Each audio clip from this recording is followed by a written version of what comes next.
Well, hello, and welcome to another edition of JC Lee, MD, Vanquishing Villains. I'm your host, Jonathan Jaha Lee, a quadruple board certified child and adolescent psychiatrist and Chinese-Canadian Pisces, living and working here in sunny Los Angeles. On this subset of my channel, I break down my armchair psychology analysis of various villains from children's media and literature. I am a child psychiatrist after all, and the parent of a youngster, and in my house there's often a lot of Disney, a lot of other kind of cartoon media on repeat. So I thought I would put some of my sort of psychiatric training, psychological training and interests into action.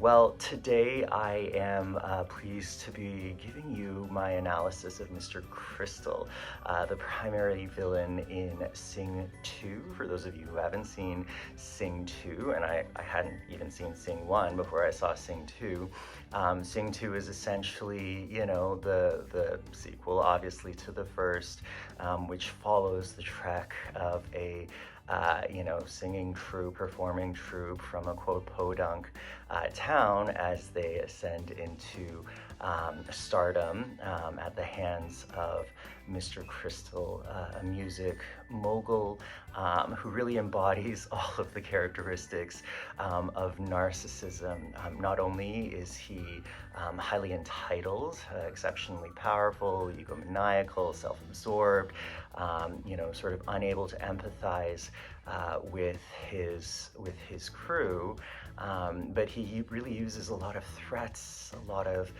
minimization, a lot of aggressive tendencies to, quote, motivate Mr. Moon and his singing troupe to perform their best. As with most narcissists, Mr. Crystal is all about image, how he appears on the entertainment talk shows, the outer veneer, as opposed to the backstage interactions, which are quite aggressive and violent, as it pertains to Mr. Moon and his singers. It's really fascinating. I think the set designers, I don't know if you call them set designers or the background designers on this show, really pick up on a lot of the sort of narcissistic flourishes and characteristics. When you look at Mr. Crystal's office, everything is about its bigness. The big, sort of long hallways that extend, on and on and on. His own personal office is decorated in a Rococo-esque gilded kind of fashion, kind of reminiscent of some of the stylings of some other leaders we know in this country. All of that to say, I think Mr. Moon exemplifies that kind of objectifying and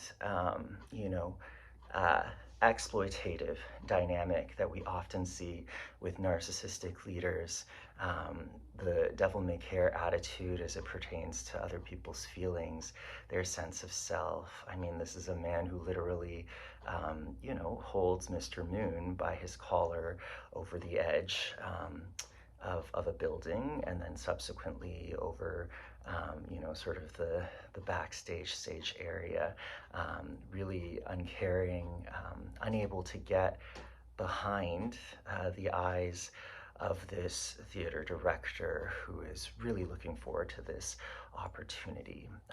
So really wielding his power in a cruel and sadistic kind of manner. I think it's also pretty interesting that Moon is a white wolf. It's an anthropomorphic sort of movie, much like Zootopia, and so all of the characters are animals. Tori Kelly, with her incredible melisma, articulateness in her vocal runs, is an elephant, super amazing. But Mr. Moon is a white wolf, broad-shouldered, in his fitted tux, or his fitted suit. And I can just remember being ushered into the hallways or into an office building of a public university here in California, the best in the West, where all the concentration of power of the department was. And it was a very long, very grand office building or meeting room that had a long desk, and all around the perimeter of the desk was white male upon white male upon white male, with the exception of two blonde women who were both thin, and one additional BIPOC member besides myself. And so I think there is something very fascinating. I think in art and literature, we're often able to express things that people see and observe, and do so with incredible directness, even though it is sort of a metaphorical or indirect, a referential kind of state. But I do think The White Wolf was not a chance choice of a villain in this movie. But all of that to say, you know, apart from the more terrifying parts, I think it was a really amazing movie. Incredible vocal stylings, you know, covers of classic songs. You know, U2 Bono makes an appearance. It's really, really uplifting and a feel-good movie in the end. So all of that to say, if you enjoy this type of, you know, frothy musings of a psychiatrist on children's media literature, or at all interested in mental health, feel free to leave a like or to subscribe. If you ever have movies or villains that you'd love me to review, books, songs, anything pertaining to mental health, really, I'm all ears. As Fraser Crane would say, I'm listening.